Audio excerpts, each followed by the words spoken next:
नमस्कार, स्वागत है आपका एबीपी न्यूज में। आपके साथ मैं हूं अखिलेश आनंद। अब से बस कुछ ही देर के बाद शाम 6:30 बजे प्रधानमंत्री मोदी संयुक्त राष्ट्र महासभा के 76वें सत्र को संबोधित करेंगे।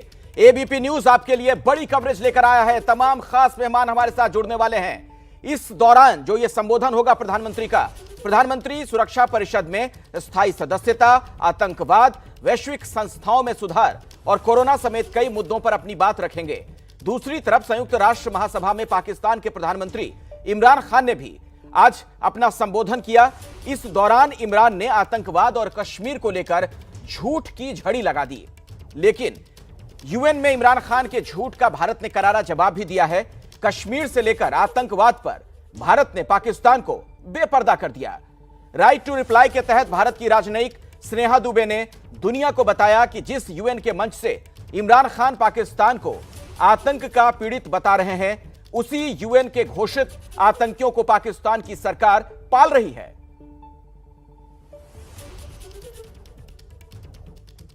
तो आपको सुनवाते हैं कि कैसे एक बार फिर इमरान खान ने संयुक्त राष्ट्र के मंच से कश्मीर पर दुनिया को गुमराह करने का प्रयास किया।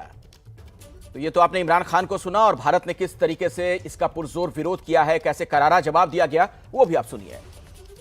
Mr. President, we exercise our right of reply to one more attempt by the leader of Pakistan to tarnish the image of this august forum by bringing in matters internal to my country and going so far as to spew falsehoods on the world stage.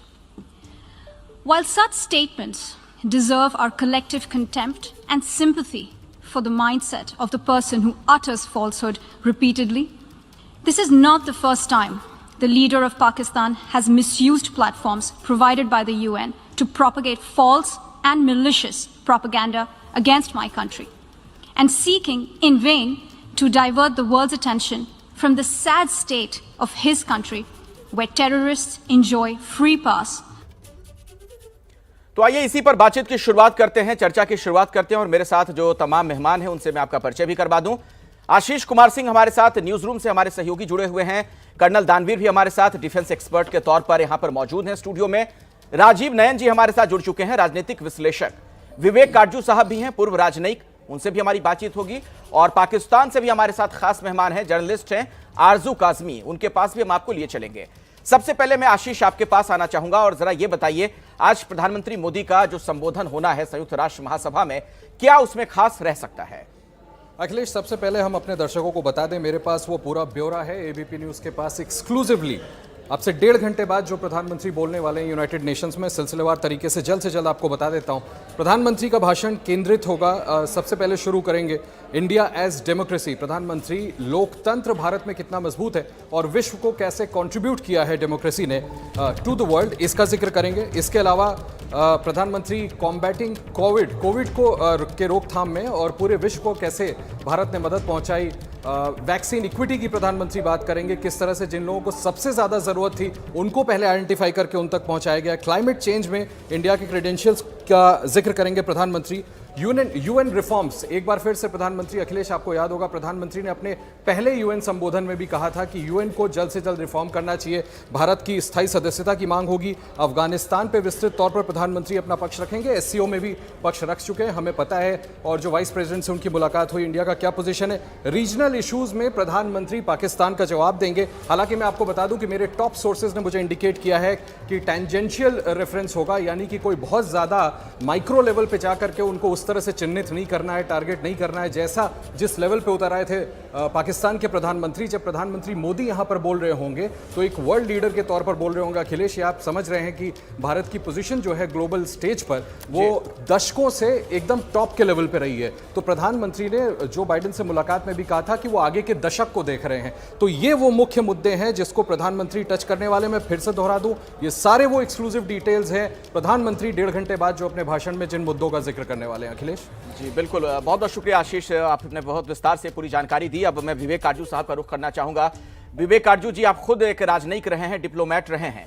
अब तक जो प्रधानमंत्री की मुलाकात हुई, Joe Biden से उस दौरान बातचीत हुई, या फिर क्वाड में जो बातें कही गई, और अब ये जो उनका संबोधन होना, इसके हम क्या मायने मतलब निकाल सकते हैं और इसका क्या संदेश पूरी दुनिया में जा रहा है? देखिए, यूनाइटेड नेशंस में, संयुक्त राष्ट्र में जो संबोधन होता है उसकी एक अलग विशेषता। उस संबोधन में प्रधानमंत्री या कोई भी देश का नेता दुनिया को संबोधित करता है और बताता है कि उसके नजरिए में, उसके देश के नजरिए में दुनिया के सामने कौन से बड़े विषय हैं, कौन से बड़े मसले इस वक्त। उसमें द्विपक्षीय बातों को नहीं उभारा जाता, उसमें अपने देश की नीतियों के बारे में तो बताया जाता है, जो देश प्रगति कर रहा है उसके बारे में बताया जाता है, लेकिन कोई ऐसी छोटी बात नहीं की जाती।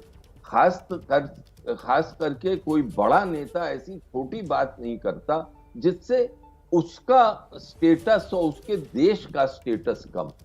अब इसमें मुश्किल यह है कि हमारा जो पड़ोसी, ना वो समझता है ये बात, ना उसके नेता समझते हैं ये बात। पहले से भी नहीं समझे और आज मुझे अफसोस है ये कहते हुए कि इमरान खान भी नहीं समझते। वो बात हमेशा एक छोटे लेवल की करते हैं, वो लेवल की जो कि कोई राजदूत भी नहीं करता, कोई राजनयिक भी नहीं करता।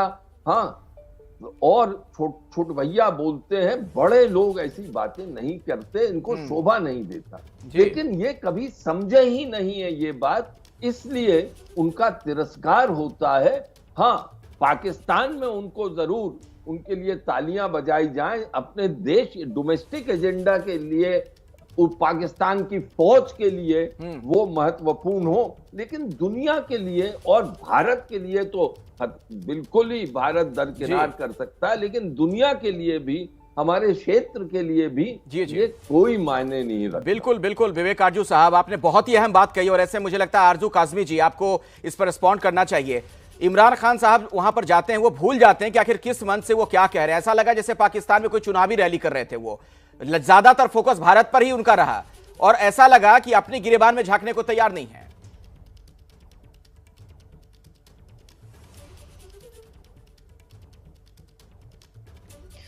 जी बिल्कुल, प्राइम मिनिस्टर इमरान खान के स्पीच को ज़्यादा यहाँ पे सेलिब्रेट नहीं किया जा रहा, ना ही बहुत कोई सपोर्ट कर रहा है, क्योंकि उनको वहाँ पे बात करनी चाहिए थी कि इकोनॉमी को वो किस तरह से आगे लेके जाएंगे, एजुकेशन में वो क्या काम करना चाहते हैं, या जैसे हेल्थ सेक्टर में जैसे कोरोना वायरस और उसकी वैक्सीन के लिए क्या होना चाहिए, और इस तरह की कई चीज़ें हैं जिस पे वो बात उनको करनी चाहिए थी। साथ ही ये कि टेररिज्म की बात अगर करते हैं तो टेररिज्म को हम किस तरह से हैंडल कर रहे हैं और हमने क्या कुछ फेस किया है, लेकिन अनफॉर्चुनेटली उन्होंने ऐसी कोई बात नहीं कही और उन्होंने वही अपना जो हर बार वो एक ही बात करते हैं, कश्मीर की और तालिबान की और अफगानिस्तान की, उन्होंने उसी के ऊपर ज़्यादा फोकस रखा।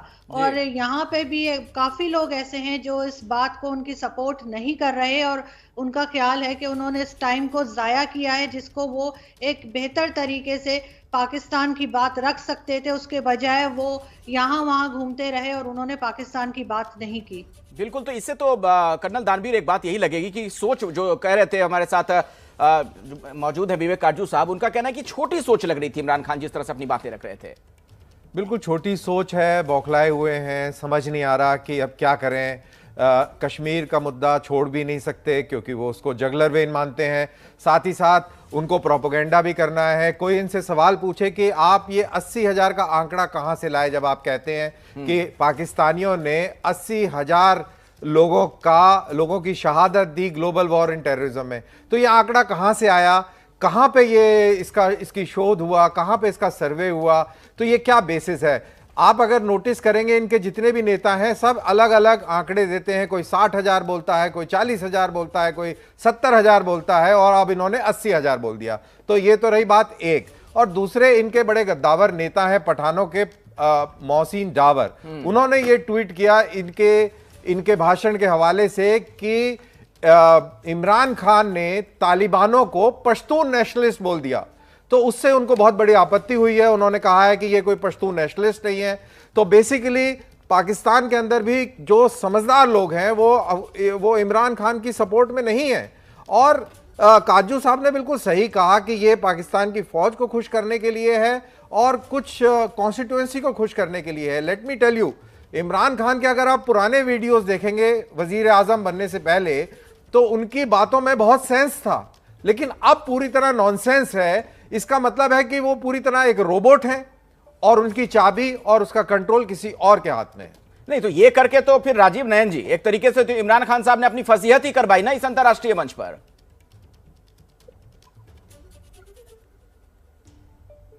देखिए, ये फजीहत केवल इस बार नहीं हुई, हर साल होती है, लेकिन फिर भी पता नहीं क्यों वो बाज नहीं आते हैं ऐसा करने से। देखिए, हमारे जो पाकिस्तान से मित्र आई हैं, बोल रही है आपके टेलीविजन पर, देखिए कितनी संजीदगी और कितनी गंभीर बातें बोल रही है। आज के दिन में आवश्यकता है, क्या मूलभूत चुनौतियां विश्व के सामने हैं। जब यूनाइटेड नेशंस में जा रहे हैं तो वहां विश्व की चुनौतियों पर आप बोले, जैसा कज्जू साहब ने भी इशारा किया कि वहां आप बताएं कि भाई सस्टेनेबल डेवलपमेंट की क्या समस्या है, कितनी दूरी हुई, दुनिया भर में कितनी गरीबी हुई, कभी कोरोना से सारा विश्व ग्रस्त है, वहां पर कहाँ गैप रह रहा है, कहाँ खाइयां आ रही है, उस खाई को कैसे भरे एक अंतरराष्ट्रीय समुदाय, साथ साथ विश्व में सुरक्षा की जो एक नई समस्या चुनौतियां आ रही है, इसको कैसे मिलकर हम आपस में इसका सुलझाव करें। अभी देखिए, तालिबान अफगानिस्तान में एक तालिबान जैसी एक फोर्स उभर कर आई है, जहां की महिलाओं के हर तरह के अधिकारों के हनन की बात सोची जा रही है और हो भी रही है। अब कैसे महिलाओं का सशक्तिकरण किया जाए दुनिया भर में, इस तरह की बातें होनी चाहिए। युवाओं के बारे में क्या किया जाना चाहिए, इन सारी बातें होनी चाहिए इन अंतर्राष्ट्रीय मंचों पर किस तरह से आतंकवाद जो दुनिया भर में अपना फन फैलाए हुए है और उसका कैसे मुकाबला किया जाए। दुर्भाग्य से उसकी एक जड़ कहे या नींव कहे, जो भी कहे, वो पाकिस्तान में रहती है और अमेरिका आज के दिन में थोड़ा सुसुप्त सा नजर आता है इस आतंकवाद को लड़ने में, वो अपना एजेंडा चलाने में लग गए हैं। तो ऐसे स्थिति में बड़ा ही जो इस क्षेत्र के लोग हैं उन्हें इस बारे में बात करनी चाहिए थी, लेकिन उन्होंने की नहीं और वो फिर से वही घिसा पिटा रह गया। वो समझ नहीं पा रहे हैं कि आज के दिन में international public opinion, international liberal public opinion बड़ा ही दुखी है पाकिस्तान के तालिबान के साथ गहराते रिश्ते से। उन्होंने जो अफगानिस्तान में किया, एक चुनी हुई सरकार को जिस तरह से उन्होंने ताकत और शक्ति के जरिए हटाया, वहां हिंसा फैलाई, वहां लोगों की इतनी मौतें हुई, ड्रोन अटैक्स हो रहे हैं, इस तरह की एक माहौल पैदा हुआ है। तो उससे कहीं नहीं आप देखेंगे अगर ऐसा रिएक्शन, जो लोग पहले पाकिस्तान और वहां के शासक के प्रति एक छोटा राष्ट्र समझकर थोड़े से संवेदनशील, थोड़ा सा सिंपैथेटिक भी रहते थे, वो आज के दिन में नाराज है। और वो लिबरल ओपिनियन जिसका कि कभी पाकिस्तान बड़ा ही मैनिपुलेट करता था, आज वो भी उनके खिलाफ चला जा रहा है। और ये जो कश्मीर ला रहे हैं भारत के लिए तो अच्छा है, वो आतंकवाद से सीधे सीधे जोड़ रहे हैं। कश्मीर में जो हो रहा है भारत को फायदा ही कर रहा है। हमें नहीं लगता कि हमारे प्रधानमंत्री सीधे सीधे जवाब देंगे, हो सकता है दे दे, कहे कि जिस तरह से बातें हो रही है, लेकिन उस तरीके से अपने जो प्रधानमंत्री का अपना एक तरीका है, बिल्कुल एक तरीका है और एक हमारे राजदूत बिल्कुल एक जिम्मेदार राजनेता के नाते जिस तरह की बात कहनी चाहिए वो बात नजर आएगी। इमरान खान ने तो ऐसा लगा कि वाकई उस मंच का मिसयूज किया। आरजू काजमी जी, ज्यादातर इमरान खान साहब के भाषण में मैं सुन रहा था, आधे से अधिक तो फोकस उनका जम्मू कश्मीर पर रहा। 15 अगस्त को मैं आपको बता दूं, मैं वहीं था श्रीनगर में, लाल चौक पर लोग खुशी से तिरंगा लेकर घूम रहे थे, डल झील में शिकारे चल रहे थे, पर्यटक बड़ी संख्या में घूम रहे थे। वहां पर अब खुशहाली आ रही है, चीजें बहुत बदली हुई हैं। ये वो तस्वीर नहीं है जो दिखाने का प्रयास किया जा रहा है। पाक अधिकृत कश्मीर में किस तरह के ह्यूमन राइट्स का गला घोंटा जा रहा है, उसकी चिंता क्यों नहीं करते इमरान खान?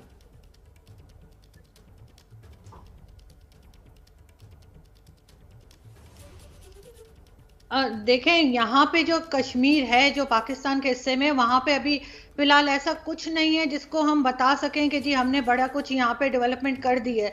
लेकिन इमरान खान साहब के साथ प्रॉब्लम ये है कि वो जो हमारे यहाँ कहा जाता है ना, शाह से ज्यादा शाह के वफादार, तो उनको मेरा नहीं ख्याल कि एस्टेब्लिशमेंट ने या किसी ने इस तरह की स्पीच करने को कहा होगा। लेकिन अगर वो ये बात नहीं करेंगे, कश्मीर को बीच में नहीं लाएंगे, अफगानिस्तान तालिबान को बीच में नहीं लाएंगे, तो पाकिस्तान में बहुत से लोगों की दुकानें बंद हो जाएंगी, उनके बिजनेस नहीं चलेंगे, वो कमा नहीं पाएंगे। तो ये चीज अब आम पब्लिक को समझ में आ गई है और इसी वजह से हम देखते हैं कि यहाँ पे बहुत से लोगों की बातचीत का अंदाज बदल गया है। ऐसा नहीं है कि सब ऐसे हो गए, लेकिन फिर भी लोगों को अब समझ आ गई है कि इन्होंने इस एक बड़े मौके को, जहाँ पे वो पाकिस्तान की बात को रख सकते थे, स्पेशली इकोनॉमी को, जब तक हमारे पास हमारी इकोनॉमी स्टेबल नहीं होगी, हम किसी को भी कुछ कहने की पोजीशन में नहीं है। चाहे वो कोई कंट्री हो या इंडिविजुअल हो, जिसके पास पैसा होता है, जो लोगों से लोन नहीं ले रहा होता, लोग उसी की बात को सुनते हैं। अगर आप सारी दुनिया से कर्जे मांगते हैं तो आपकी बात को कोई सीरियसली नहीं लेता। ये चीज जो है वो हमारी गवर्नमेंट को समझनी पड़ेगी और उसी को लेकर आगे बढ़ना पड़ेगा। इनको कश्मीर हो या तालिबान हो, साइड पर रख के सबसे पहले पाकिस्तान को डेवलपमेंट करानी पड़ेगी, पाकिस्तान के लिए काम करना पड़ेगा, तभी कुछ आगे बढ़ पाएंगे, वरना इसी तरह से लोग हंसेंगे जैसे अभी हंस रहे हैं। बहुत ही बेबाकी के साथ आरजू आप ये बातें जो कह रही हैं, बड़ा अच्छा है जिस तरीके से वहां पर दुकानदारी चलती है कुछ सियासतदानों की, और अपनी दुकानदारी के जरिए वो किस तरीके से नफरत का कारोबार करते हैं, ये हर कोई अब समझने लगा है। और आप ये कह रही हैं कि पाकिस्तान में भी लोग इस चीज को अब समझ रहे हैं। विवेक काटजू साहब, एक और बात का जिक्र किया था इमरान खान ने अपने संबोधन में, तालिबान के विक्टिम के तौर पर खुद को दिखा रहे थे और दूसरी तरफ तालिबान की सरकार बनने पर खुश भी होते हैं। ये जो विरोधाभास है, ये जो कॉन्ट्रास्ट, इसे कैसे देखते हैं आप? देखिए, पाकिस्तान ने तालिबान को मिलिट्री सैनिक विजय तो दिलवा दी, लेकिन शांति की विजय युद्ध की विजय से प्राप्त करनी बहुत ज्यादा मुश्किल होती। अब वहीं पे पाकिस्तान चूक रहा है और इस वक्त इतना चूक रहा है कि वो अपना संतुलन खो रहा। अब आप छोटी सी बात देखें, पाकिस्तान ये कह रहा है कि तालिबान से दुनिया को इंगेज करना चाहिए। मैं भी मानता हूं, मैंने कई बार कहा है, बहुत दिनों महीनों से कह रहा हूं, सालों से कह रहा हूं कि भारत को तालिबान के साथ इंगेज करना चाहिए, यानी बातचीत करनी चाहिए। लेकिन उसके साथ साथ अब इमरान खान और पाकिस्तानी नुमाइंदे अब ये कह रहे हैं कि तालिबान को इंसेंटिवाइज करना चाहिए, यानी उनको कुछ न कुछ दाना डालना चाहिए कि वो दुनिया की बात सुने। इसके मतलब क्या हुआ? इसके मतलब तो ये कि तालिबान ब्लैकमेल करता जाए और हम वो दुनिया उस ब्लैकमेल में फंसती जाए, क्योंकि जहां आपने उनको इंसेंटिवाइज करा वो अपना दाम बढ़ाते जाएंगे। वो कहेंगे अभी 1 किया है, अब 2 करो, अब 3 करो। ऐसे थोड़ी अंतर्राष्ट्रीय राजनीति चलती। पहली चीज। दूसरी नुक्ते पे आपसे आता हूं, मैं कहता हूं कि अब आरजू जी ने बिल्कुल ठीक कहा, पाकिस्तान में आज से नहीं, पाकिस्तान के राजनीतिक क्लास के बहुत सारे लोग और पाकिस्तानी फौज ने कश्मीर का मसले को एक बिजनेस की तरह चलाया है। पाकिस्तान में फौज तो बिजनेस करती ही है। आपको, आपके दर्शकों को शायद ये मालूम नहीं हो, सबसे बड़ा आर्थिक ग्रुप, कमर्शियल ग्रुप अगर पाकिस्तान में है तो कोई बिजनेस ग्रुप नहीं है, वो पाकिस्तान की फौज है। पाकिस्तान की फौज का रोल उसकी इकोनॉमी में, उसकी बिजनेस के हर क्षेत्र में है।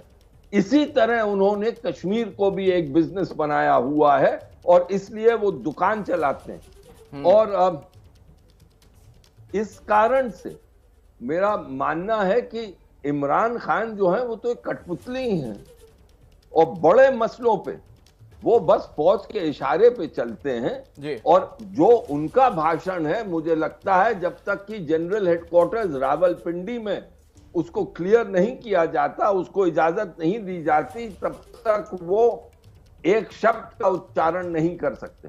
तो ये जो पाकिस्तान की वास्तविकता है वो है।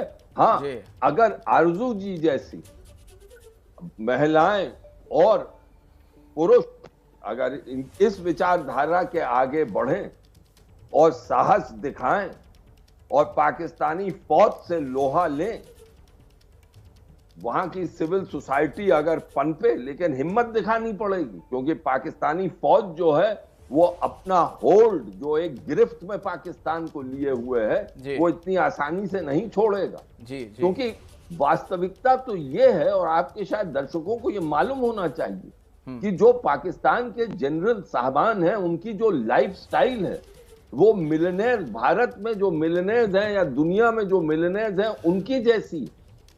ये जब रिटायर करते हैं तो जनरल साहबान, उनको भूमि मिलती है, उनको मकान मिलते हैं, उनका तो एक किस्म से एक बिल्कुल बिजनेस सी बनाई हुई है। और इमरान खान जैसे लोग राजनीति में, पाकिस्तान की राजनीति में जो हैं, वो ये सब कबूल करते हैं, क्योंकि वो एक किस्म से एक ओहदे चाहते हैं, चाहे उन ओहदों में कोई पावर नहीं हो। जी, लेकिन काटजू साहब, अब सवाल ये खड़ा होगा ना फिर, आरजू काजमी जी, आप भी बहुत ही ईमानदारी से इस बात को स्वीकार कर रही हैं कि किस तरीके से वहां दुकानदारी चलती है इन पॉलिटिशियंस की। क्या लोग ये समझते नहीं है, आम पब्लिक वहां पाकिस्तान में इस बात को नहीं समझ रही है?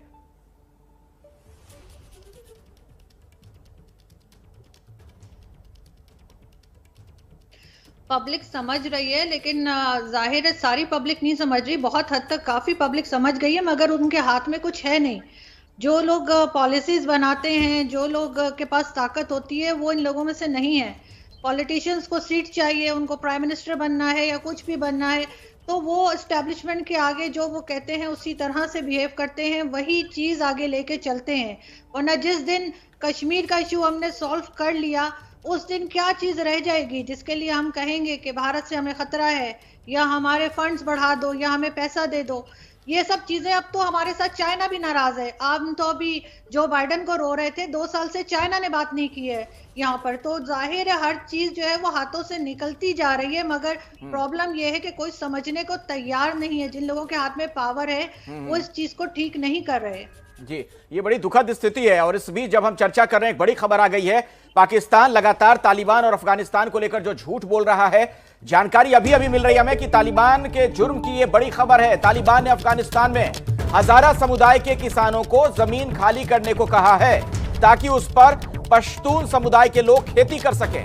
आप देखिए किस तरीके से वहां लोगों को परेशान किया जा रहा है। हजारा समुदाय की जमीन खेती की जा सके,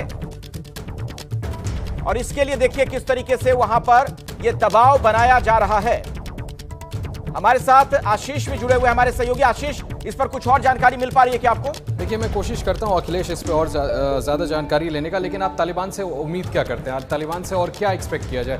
पूरी दुनिया के सामने तमाम वर्ल्ड लीडर्स ने कहा है कि ये सरकार तालिबान की नहीं बदली है। तालिबान के सामने एक मौका था इंक्लूसिव गवर्नमेंट दिखाने का, डेमोक्रेसी को इस्टेब्लिश करने का, ताकि आगे चल करके उसको वर्ल्ड कम्युनिटी विचार करती कि इनको रिकग्निशन देना है कि नहीं देना है। लेकिन कल भी मैं इनके प्रवक्ता सुहेल शाहीन से बात कर रहा था, वुमेन्स राइट्स को लेकर के क्लेम बड़े बड़े कर रहे थे, कह रहे थे कि हम कमिटेड हैं डेमोक्रेसी को इस्टेब्लिश करने के लिए, वुमेन्स राइट्स इंश्योर करने के लिए। देखिए, हजारास को लेकर के अखिलेश, ये पहले से अंदेशा था कि तालिबान उनसे बदला निकालने की कोशिश करेगा, पंजशीर से बदला निकालने की कोशिश करेगा। पंजशीर पर कब्जा किया और अब हजारास के खिलाफ इस तरह की कार्रवाई निश्चित तौर पर दिखाता है कि तालिबान जो है वो दिखाने के लिए कुछ है, कर कुछ रहा है। और निश्चित तौर पर मुझे लगता है ये और फर्दर ऑन इस्टेब्लिश करता है इंडिया के उस पोजीशन को जिसको आर्टिकुलेट किया प्रधानमंत्री ने एससीओ की बैठक में। और मुझे लगता है कि आज वो यूएन में भी अफगानिस्तान के जिक्र में यही पूरी दुनिया से अपील करेंगे कि इन सब बातों का ध्यान रखना होगा तालिबान को देखते हुए, ताकि कोई एक यूनानिमस डिसीजन लिया जाए तालिबान को रिकग्निशन आगे देना है कि नहीं देना है। बिल्कुल बिल्कुल। और प्रधानमंत्री मोदी का संबोधन अब से करीब 1 घंटे के बाद शुरू होने वाला है। इस बड़ी खबर पर हमारी नजर लगातार बनी हुई है। खास मेहमानों का पूरा पैनल हमारे साथ मौजूद है इस चर्चा में, उनसे भी उनकी राय हम लेते रहेंगे। करीब 1 घंटे के बाद पीएम मोदी का संबोधन होना है संयुक्त राष्ट्र महासभा में। इस बड़ी खबर पर हर जानकारी, हर तस्वीर, हर अपडेट आगे भी एबीपी न्यूज पर आप देखते रहेंगे।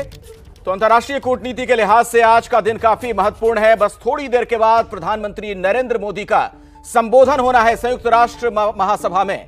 हर किसी की निगाहें इस ओर लगी हुई हैं कि आखिर प्रधानमंत्री के संबोधन में क्या खास रहने वाला है। एबीपी न्यूज पर हर खबर सबसे पहले विश्लेषण के साथ आप देखते रहेंगे। खास मेहमानों का पूरा पैनल हमारे साथ इस खास कवरेज में बना हुआ है। आशीष, आपके पास मैं ये समझने के लिए आना चाहूंगा पहले, उसके बाद बाकी मेहमानों का मैं रुख करूंगा। इस बार यूएन में थीम क्या है? देखिए, ये बड़ा क्रूशियल सवाल है अखिलेश, और जो पाकिस्तान प्राइम मिनिस्टर के एड्रेस को लेकर के आप हमारे तमाम गेस्ट से डिस्कस कर रहे हैं, ये उससे सीधा रिलेटेड है। ये एस्टैब्लिश कर देगा कि कैसे वो डिविएट हुए। देखिए, मैं आपको बता देता हूँ, इस बार का थीम है, as I read it, building resilience through hope to recover from कोविड-19, rebuild sustainability, respond to the needs of the planet, respect the rights of people and revitalize the United Nations। अब आप इसको compare कर लीजिए इमरान खान के speech से। मुझे लगता है टोटली डिफेंसिव स्पीच था, सिर्फ अपनी गलतियों पर पर्दा डालने की कोशिश थी उनकी। ऐसे, और इस बात को अफगानिस्तान पे पूरी तरह से पर्दा डालने की कोशिश कर रहे थे कि भाई आप खुद ही इस्लामाबाद से वहां की सरकार को चलाने की कोशिश कर रहे हैं, कश्मीर पे अपने आप को डिफेंड कर रहे हैं, धारा 370 का जिक्र कर रहे हैं, जिसका इस थीम से कोई लेना देना नहीं है अखिलेश, कोई लेना देना नहीं। आप देखिएगा प्राइम मिनिस्टर मोदी जब स्पीच देंगे तो एक ग्लोबली अक्लेम्ड वर्ल्ड लीडर्स की तरह तमाम मुद्दों पर बात करेंगे, जिसका असर आगे आने वाले सालों में होगा। लेकिन कर्नल दानवीर, क्या आपको लगता है कि जो बातें कही गई, कुछ इस तरीके का गलत प्रोपेगेंडा चलाया गया पाकिस्तान के प्रधानमंत्री की तरफ से इस अंतर्राष्ट्रीय मंच पर, उसका हमें जवाब देना चाहिए और माकूल जवाब देना चाहिए? देखिए, हमें सिर्फ एक चीज को एक्सपोज करना चाहिए और वो एक्सपोज ये है कि पाकिस्तान आतंकवादियों के साथ मिलकर जो उसने कार्रवाई अफगानिस्तान में करी है, वही कार्रवाई वो पिछले 30 साल से जम्मू में भी और कश्मीर में भी कर रहा है। वो बात और है कि हम उसको सफल नहीं होने दे रहे। तो ये चीज का एक्सपोजर दुनिया को देना बहुत जरूरी है। ये बताना जरूरी है कि ये जो बात जो कर रहे हैं इसके पीछे शैतानी दिमाग है, शैतानी मंसूबे हैं। अब ये सारी दुनिया को धीरे धीरे पता भी लगता जा रहा है और डिमांड भी हो रही है कि पाकिस्तान के ऊपर सैंक्शन लगनी चाहिए। और इसी चीज से वो बौखलाए हुए हैं, इसी चीज से वो आय माय साय बातें कर रहे हैं। कभी कश्मीर की बात कर रहे हैं, कभी भारत के अंदर अल्पसंख्यकों के ऊपर ह्यूमन राइट्स की बात कर रहे हैं, लेकिन वो बलूचिस्तान के ऊपर, जो बलूचिस्तान के लोगों के ऊपर जो अत्याचार हो रहा है उसका बिल्कुल जिक्र नहीं करते। जो छोटी हिंदू बालिकाओं के साथ में वहां पर धर्म परिवर्तन की कार्रवाई जबरन की जाती है, उसके बारे में कोई जिक्र नहीं करते। क्रिश्चियंस के चर्चों को डिस्ट्रॉय किया जाता है, उसके बारे में वो कोई जिक्र नहीं करते। अहमदिया को मारा जाता है, शियाओं को मारा जाता है, उसके बारे में वो कोई जिक्र नहीं करते। और तालिबान के एक एडवोकेट बनकर वो सामने आए, ऐसा लगा कि वो तालिबान का का ही कोई मंत्री शायद वहां पे दुनिया को संबोधित कर रहा था और गुहार लगा रहा था कि हमारी मदद करो, हमको रिकॉग्नाइज करो।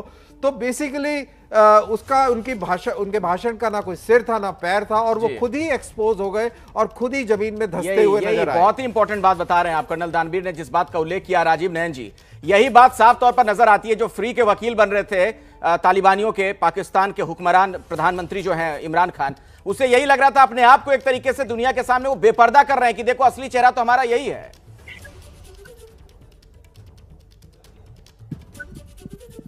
देखिए, वो बेपर्दा तो है ही, वो अपने आप को कर क्या रहे हैं, उसी जो उनका चेहरा बहुत दिनों से दुनिया के सामने आया हुआ है, उसी चेहरा को थोड़ा उसमें चमक ज्यादा ला रहे हैं, उसे चमका रहे। देखिए, उनके जो संबंध तालिबान के साथ है वह नया तो है नहीं, और उनका 1996 में जब से तालिबान वहां पर कब्जा किया था अफगानिस्तान में, सत्ता ताकत जो उसे कह ले, उसके पहले से जिस तरह से उन्होंने कार्रवाई करके अमेरिका को बेवकूफ बनाया और अमेरिका बेवकूफ बना। दुख की बात यह नहीं है कि पाकिस्तान ने क्या किया, दुख की बात यह है कि जिन लोगों को कार्रवाई की जानी चाहिए थी उन लोगों ने कार्रवाई नहीं की, और वो पाकिस्तान के जितने उनके मंसूबे थे, चाहे उनकी जितनी रणनीति थी, उसका शिकार हो गए। उसके बाद जब उनके ऊपर काफी घातक हमला हुआ तब जाकर वो जागे। स्थिति आज भी वही है। सबसे दुख की बात यही है, मैं नई बात नहीं मान रहा हूँ। जो आकर वो जो यूनाइटेड नेशन से बोलते हैं, वो जो हकीकत है, जमीनी हकीकत है, जो वहां का मानसिकता है, जो इमरान खान जिन तत्वों को वो वहां पर प्रतिनिधित्व करते हैं, वह पाकिस्तान और अफगानिस्तान का एक आतंकवादी गिरोह है, वह जो कि सत्ता में भी अंदर है और सत्ता के माध्यम से भी इसको बढ़ावा दे रहा है। दुख की बात यही है कि यही लोग हैं। और लेकिन दुनिया, एक जैसा मैंने अभी कहा था कि एक लिबरल पब्लिक ओपिनियन भले ही जाग गई है, अमेरिका के अंदर आप देखिए कोई भी ऐसा तबका नहीं है, चाहे वो थिंक टैंक्स, चाहे वो आपका यूनिवर्सिटी, चाहे लिबरल जोसेफ नाई जैसे लोग हो या कोई भी हो। लेकिन दुर्भाग्य की बात है कि अमेरिका का राज्य, अमेरिकन स्टेट, अमेरिकन गवर्नमेंट, वो संभाव फिर से उसी भुलावे में, फिर से उसी उलझन में खो गया है। और ये हमारे लिए चिंता का विषय है कि कैसे किया जाए। अब तालिबान से हमारे विवेक काजू साहब, जिनकी मैं काफी इज्जत करता हूँ, एंगेजमेंट की बात कर रहे हैं। ठीक है, वो कहते हैं एंगेजमेंट और रिकॉग्निशन में फर्क मानना है, लेकिन देखिए एक उलझी हुई समस्या है। आप तालिबान को क्या इंगेज करने जा रहे हैं, क्या उससे हासिल करने जा रहे हैं, ये हम लोग भुलावे में हम फिर से न जाए। कम से कम विवेक काजू साहब से उम्मीद नहीं रखते थे। लेकिन दुखद बात है कि अफगानिस्तान की रियलिटी है, इसलिए हो सकता है कि उनको भी बोलना पड़ रहा है किसी तरह इंगेज करो, नहीं करो। देखिए एक दुखद अध्याय है नहीं, इसके पीछे क्या तर्क है? विवेक काटजू साहब ये बात क्यों कह रहे हैं वो खुद आपको बताएंगे, मैं उनके पास जाऊंगा। लेकिन उससे पहले चूंकि एक बड़ी खबर आ गई, दर्शकों को बता दें कि पाकिस्तान देखिए एक बार फिर से बेपर्दा हुआ है। जम्मू कश्मीर के उरी में सेना ने पाकिस्तान की तरफ से बड़ी घुसपैठ को नाकाम किया है। सेना ने घुसपैठ की कोशिश को नाकाम किया है। इस वक्त की एक बड़ी खबर हमारे साथ, इस खबर पर नीरज राजपूत हमारे सहयोगी जुड़ गए हैं ज्यादा जानकारी के साथ। नीरज। बिल्कुल अखिलेश, ये जानकारी मिली है कि अब से कुछ देर पहले ही कुछ आतंकियों ने पाकिस्तान की तरफ से एलओसी पर उरी सेक्टर में घुसपैठ करने की कोशिश की और उसी को लेकर अभी जो टेररिस्ट हैं जो कि घुसपैठ की कोशिश कर रहे थे और सेना के बीच में फायरिंग जारी है, यानी कि एनकाउंटर जारी है। अखिलेश, आपको बता दूं ये तीसरा बड़ी कोशिश है इन्फिल्ट्रेशन की। पिछले एक डेढ़ हफ्ते की बात करें तो 16 तारीख को भी हुआ था, उसके बाद फिर 23 तारीख को भी हुआ था जिसमें 3 टेररिस्ट मारे गए थे और अब ये तीसरी बार घुसपैठ की कोशिश है जिसको लेकर अभी एनकाउंटर उरी सेक्टर में चल रहा है एलओसी पर। अब सोचिए पाकिस्तान का जो एक और झूठ है कैसे दुनिया के सामने आ गया। आरजू काजमी जी, जब हम लोग ये बात करें उसी दौरान ये बड़ी खबर आ गई है। इमरान खान क्या आखिर कहेंगे, दुनिया को कैसे साबित करेंगे जो बातें वो कह रहे हैं, कैसे वो बता पाएंगे? क्योंकि कहीं बात में किसी भी तरह से कोई दम है, कोई सच्चाई है, जबकि तस्वीर और हकीकत ये है जो हम दिखा रहे हैं।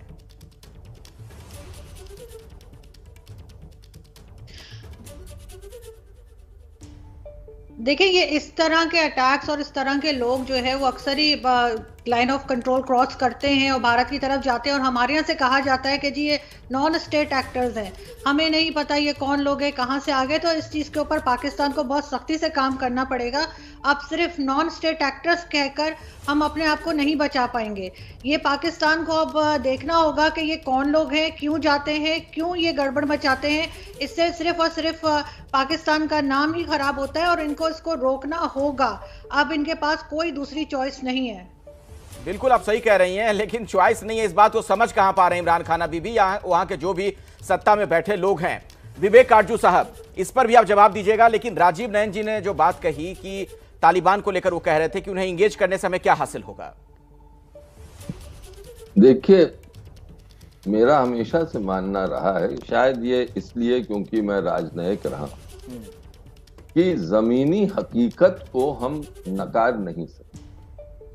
जमीनी हकीकत यह है कि आज से नहीं कई सालों से ये साफ था कि अफगानिस्तान में जो सरकार है उनका जो एक रिपब्लिकन ढांचा बना हुआ था वो अपने आप को स्टेबलाइज नहीं कर पा रहा है और तालिबान इंसर्जेंसी बढ़ रही है। दुनिया ने इसको कबूल किया और दुनिया ने तालिबान से बातचीत करनी शुरू, सब महाशक्तियों ने।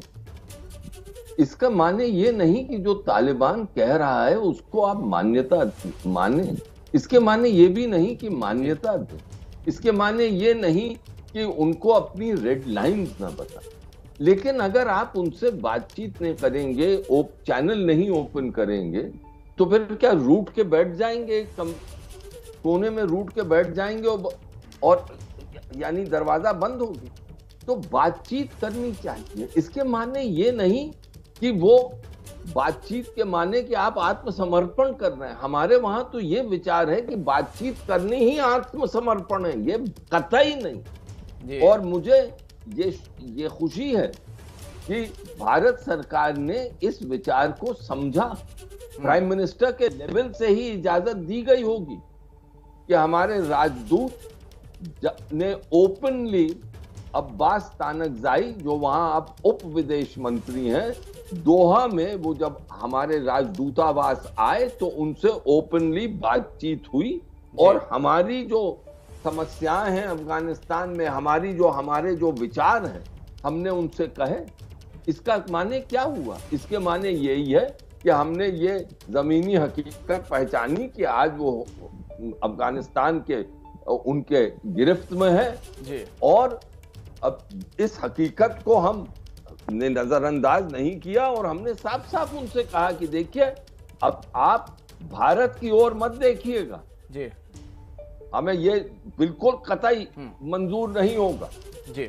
और जो विदेश मंत्रालय का बयान आया उससे ऐसा लगा कि उन्होंने इसको कबूल किया कि हम, उनके कुछ प्रवक्ताओं ने जरूर बात करी जी। तो ये हमारे मन में और जो हमारे विशेष जो जी। एक जो बहुत लोग जानकार हैं। मैं उस पे आऊंगा। इस पर आप दानवीर साहब कुछ कहना चाह रहे थे, आपको भी मैं वक्त दूंगा, लेकिन इस बीच एक बार फिर से दर्शकों को बताएं, लगभग 50 मिनट का और इंतजार, प्रधानमंत्री मोदी का संबोधन शुरू होगा। एबीपी न्यूज पर यह सीधा प्रसारण आप देखेंगे। 50 मिनट के बाद यूएनजीए में प्रधानमंत्री मोदी का संबोधन होना है। आज की यह सबसे बड़ी खबर है, आखिर क्या बोलेंगे प्रधानमंत्री, उस पर हर किसी की निगाह है। यह खबर, पूरी जानकारी, हर अपडेट लगातार एबीपी न्यूज आप तक पहुंचाता रहेगा। तो एबीपी न्यूज पर यह बड़ी कवरेज आप देख रहे हैं। देखिए 37 मिनट और 44 सेकंड का वक्त बचता है। प्रधानमंत्री नरेंद्र मोदी का संबोधन बस शुरू होने वाला है। संयुक्त राष्ट्र महासभा को वो संबोधित करेंगे। हमारे साथ तमाम खास मेहमान लगातार जुड़े हुए हैं, जिनके जरिए इस खबर से जुड़ी हर जानकारी विश्लेषण के साथ हम आप तक पहुंचा रहे हैं।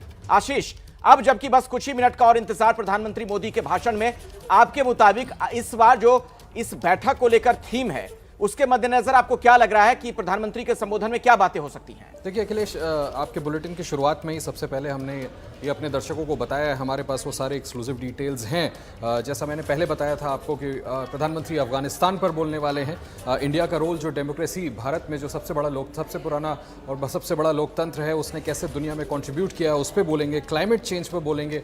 कोविड को कैसे कॉम्बैट किया गया है, प्रधानमंत्री इस पर बोलेंगे। रीजनल इशूज़ पर जब प्रधानमंत्री बोल रहे होंगे तो पाकिस्तान पर वो रेफरेंस देंगे। लेकिन मैं फिर से दोहरा दूं जो बात मैंने एकदम शुरुआत में कही थी कि प्रधानमंत्री का भाषण कोई माइक्रो लेवल पे बहुत छोटा और संकुचित वैसा नहीं होने वाला है जैसा कि इमरान खान ने दिया है।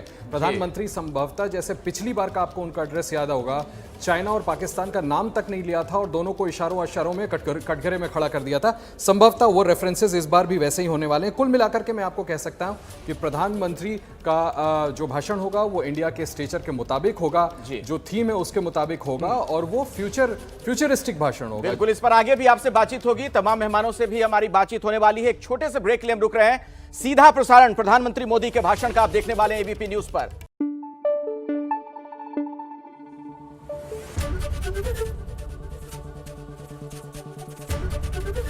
एबीपी न्यूज आपको रखे आगे।